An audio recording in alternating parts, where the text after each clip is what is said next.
नमस्कार, जनतंत्र टीवी देख रहे हैं आप। मैं हूं आपके साथ साहिल धुलिया। अपना उत्तर प्रदेश बुलेटिन की शुरुआत करेंगे बड़ी खबर के साथ। आज दिल्ली दौरे पर सीएम योगी आदित्यनाथ रह सकते हैं। तो दूसरी बार सीएम बनने के बाद उनका पहला दिल्ली दौरा ये रहेगा। सीएम के दौरे को देखते हुए यूपी भवन पर फोर्स की तैनाती कर दी गई है। कई केंद्रीय मंत्रियों से मुलाकात सीएम योगी कर सकते हैं। बड़ी खबर आपको बता रहे हैं। तो दूसरी बार मुख्यमंत्री बनने के बाद दिल्ली के दौरे पर पहली बार मुख्यमंत्री योगी आदित्यनाथ रहेंगे। कई केंद्रीय मंत्रियों से सीएम योगी आदित्यनाथ मुलाकात कर सकते हैं। बड़ी खबर आपको बता रहे हैं। तो आज दिल्ली दौरे पर सीएम योगी आदित्यनाथ रह सकते हैं। दूसरी बार सीएम बनने के बाद पहला दिल्ली दौरा योगी आदित्यनाथ का रहेगा। सीएम के दौरे को देखते हुए यूपी भवन पर फोर्स की तैनाती कर दी गई है। सुरक्षा के चौबंद इंतजाम यहां पर किए गए हैं। खबर पर ज्यादा जानकारी के साथ हमारे सहयोगी अवनीश कुमार हमारे साथ जुड़ गए हैं। अवनीश, क्या कुछ निकलकर सामने आ रहा है? सीएम योगी आदित्यनाथ आज दिल्ली दौरे पर रह सकते हैं। अवनीश, सुन पा रहे हैं आप? अवनीश, मेरी आवाज आप तक पहुंच रही है? मुख्यमंत्री योगी आदित्यनाथ गोरखपुर लौटने के बाद आज दिल्ली रवाना हो सकते हैं, संभावनाएं जताई जा रही हैं।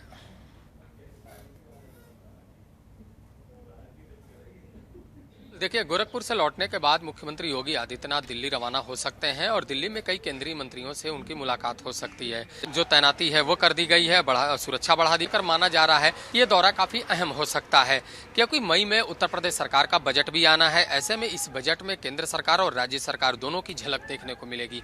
तो तमाम ऐसी केंद्र सरकार की योजनाओं को आगे बढ़ाना है, उसी को लेकर मुख्यमंत्री योगी आदित्यनाथ चर्चा कर सकते हैं। और माना जा रहा है कि कई ऐसे शीर्ष नेता हैं जिनसे वो मुलाकात करेंगे और उत्तर प्रदेश में क्या परिस्थिति है, उत्तर प्रदेश में कैसे योजनाओं को आगे बढ़ाना है, संकल्प पत्र में किए वादों को कैसे आगे बढ़ाना है और केंद्र सरकार से कैसे मदद ली जाएगी। तो पूरी तरह जो है उसको योजनाओं को और परियोजनाओं को जमीन पर उतारने की तैयारी है और इसी के अहम कई मायने भी निकाले जा रहे हैं। और माना जा रहा है कि डबल इंजन की सरकार एक बार फिर से विकास की रफ्तार भरे, इसको लेकर जो तैयारियां हैं वो पुख्ता कर ली गई हैं और इसी के तहत ये दिल्ली दौरा काफी अहम है। अवनीश, अगर बात की इस तरीके से लगातार सीएम योगी आदित्यनाथ की सक्रियता सरकार बनने के बाद से देखने को मिल रही है, उत्तर प्रदेश में तमाम विकास की परियोजनाओं को लागू किया जा रहा है। लगातार जनता से भी वो मुलाकात कर रहे हैं, चाहे वो जनता दरबार के जरिए हो या फिर अलग अलग जगहों का दौरा करने के साथ सीएम योगी आदित्यनाथ की बात करें तो जनता से वो मिल रहे हैं, उनकी शिकायतें भी सुन रहे हैं, साथ ही साथ उनकी शिकायतों का जल्द निस्तारण करने का आश्वासन देते हुए भी वो नजर आते हैं। और उसी कड़ी में अब जिस तरीके से केंद्रीय मंत्रियों से मुलाकात करने सीएम योगी आदित्यनाथ पहुंच रहे हैं, तो क्या मायने निकाले जा सकते हैं और किस तरीके के समीकरण बनते हुए यहाँ पर नजर आ रहे हैं? जी बिल्कुल, देखिए, मुख्यमंत्री पद की शपथ लेने के बाद मुख्यमंत्री योगी आदित्यनाथ अयोध्या दौरे पर जा चुके हैं, काशी दौरे पर जा चुके हैं, उन्होंने कई और जगहों का दौरा किया है। उस दौरे में तमाम जो परियोजनाएं चल रही हैं, जो अधूरी परियोजनाएं हैं, उनको आगे बढ़ाने की ओर संकेत दिए हैं। तो ऐसे में माना जा रहा है कि उत्तर प्रदेश सरकार बजट लाएगी और तमाम जो परियोजनाएं हैं उनको आगे बढ़ाने का काम करेगी। तो स्वाभाविक है कि उस पर कहीं ना कहीं मंथन के जो नेतृत्व है उससे भी लिया जाता है। तो ऐसे में जब मुख्यमंत्री योगी आदित्यनाथ आज उनसे मुलाकात जब कर सकते हैं तो साफ है कि उस मुलाकात के दौरान कई अहम मुद्दों पर बातचीत होगी। हालांकि अभी उनके दौरे को लेकर आधिकारिक घोषणा नहीं हुई है, लेकिन पूरी तरह जो हालात हैं, जो संभावनाएं जताई जा रही हैं, उससे साफ संकेत मिल रहे हैं कि वो दिल्ली रवाना हो सकते हैं। समय का अभी कुछ पता नहीं है, लेकिन साफ है कि आज शाम तक वो दिल्ली जा सकते हैं। तो दिल्ली में जो मुलाकात होगी उस मुलाकात के भी कई अहम मायने हैं। अवनीश, जिस तरीके से काफ़ी अहम इस मुलाकात को माना जा रहा है और दूसरी तरफ अगर बात की जाए तो एक बड़ी जिम्मेदारी यहाँ पर सीएम योगी आदित्यनाथ के कंधों पर रहेगी, क्योंकि जिस मजबूत स्थिति में इस वक्त भारतीय जनता पार्टी है उत्तर प्रदेश में, उस स्थिति को यहाँ पर कायम रखना है। साथ ही साथ लोकसभा चुनाव भी बेहद नज़दीक हैं, उस पर भी फोकस रहेगा सीएम योगी आदित्यनाथ का भी और केंद्रीय मंत्रिमंडल का भी। जिस तरीके से लगातार जो डबल इंजन की सरकार है वो उत्तर प्रदेश में काम कर रही है और ऐसे कयास लगाए जा रहे हैं कि उत्तर प्रदेश में जो विकास कार्य चल रहे हैं उसका फायदा कहीं ना कहीं लोकसभा चुनाव में भी भारतीय जनता पार्टी को जरूर मिलेगा। जी बिल्कुल, देखिए, साफ है कि 2022 में जिस तरीके से जनादेश मिला है उस जनादेश का स्वागत किया है भारतीय जनता पार्टी ने, सम्मान किया है और उसी के साथ 2024 के लोकसभा चुनाव को भी टारगेट रखा गया है केंद्र की सरकार हो या राज्य सरकार, डबल इंजन की सरकार है तो स्वाभाविक है कि आम जनता तक तमाम योजनाओं को पहुंचाना उनका मकसद है। संकल्प पत्र में जो वादा किया गया है उस वादे को 100 दिन के अंदर पूरा करना है, तो उसी के तहत अलग अलग विभागों को जिम्मेदारियां दी गई हैं। जब वह संकल्प पत्र में किए वादे जमीन पर उतारे जाएंगे तो स्वाभाविक है कि जनता के बीच उसकी झलक देखने को मिलेगी। तो ऐसे में माना जा रहा है कि लोकसभा चुनाव के दौरान पूरी तरह एक नजीर पेश करेगी उत्तर प्रदेश सरकार और उसी दम पर केंद्र सरकार अपना चुनाव भी लड़ने वाली है। तो माना जा रहा है कि ये 5 साल का कार्यकाल अगले 10 से 15 साल की तस्वीर को सामने रख के देगी। लेकिन साफ है कि जो पूरी नजर है वह है 2024 का लोकसभा चुनाव। 80 लोकसभा सीटें हैं।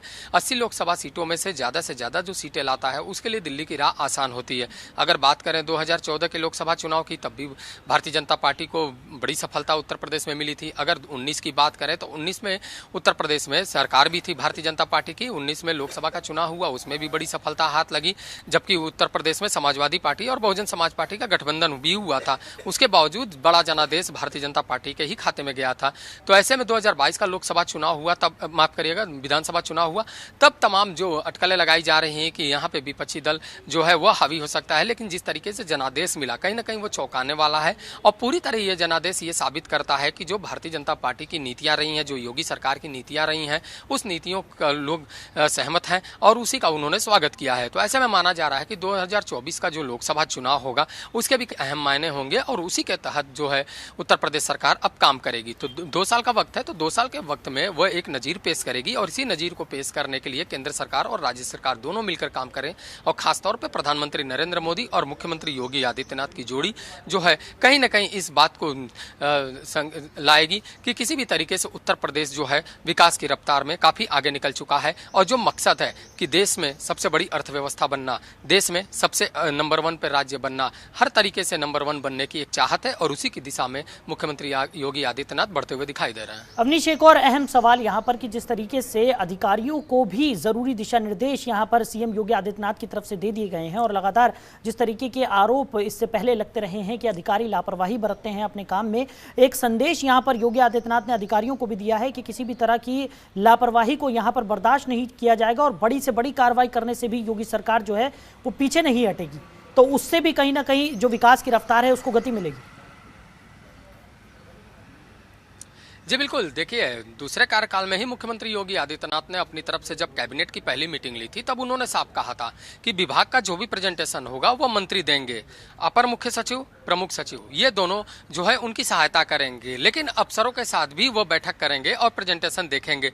तो साफ है कि पूरी जो योजना होगी और जो पूरा कार्यशैली होगी वह कार्यशैली में बदलाव है, क्योंकि पहले देखने को मिलता था कि मंत्री बैठक में शामिल होते थे लेकिन जो प्रेजेंटेशन था वो अधिकारी देते थे। लेकिन इस बार पहली बार होगा जब प्रेजेंटेशन मुख्यमंत्री के सामने खुद मंत्री देंगे और उनके विभाग के जो अफसर हैं वो सहयोग करेंगे। लेकिन इसके बाद भी मुख्यमंत्री योगी आदित्यनाथ ने चेतावनी दी है कि किसी भी तरीके से लापरवाही नहीं होनी चाहिए, अफसर लापरवाह ना हो, सामंजस्य बने रहना चाहिए, चाहे मंत्री के बीच हो चाहे अफसर के बीच हो, वो सामंजस्य बना के ही वो किसी भी विकास की रफ्तार को आगे बढ़ा सकते हैं, किसी भी प्रस्ताव को पास करवा के उसे जमीन पे उतार सकते हैं।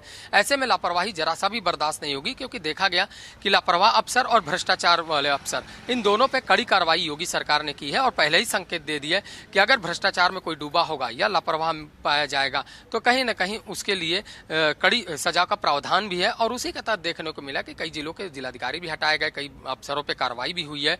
उसके बाद मुख्यमंत्री योगी आदित्यनाथ ने इसके जरिए ही साफ कड़ा संदेश दिया है कि किसी भी तरीके से भ्रष्टाचार बर्दाश्त नहीं किया जाएगा, लापरवाही भी अनदेखा नहीं किया जाएगा। खबरों के निष्पक्ष विश्लेषण के लिए सब्सक्राइब करें Jantantra TV and press the bell icon. Never miss any update.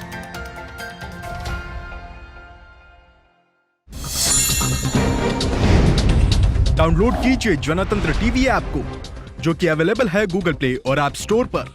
अधिक जानकारी के लिए अभी डाउनलोड करें।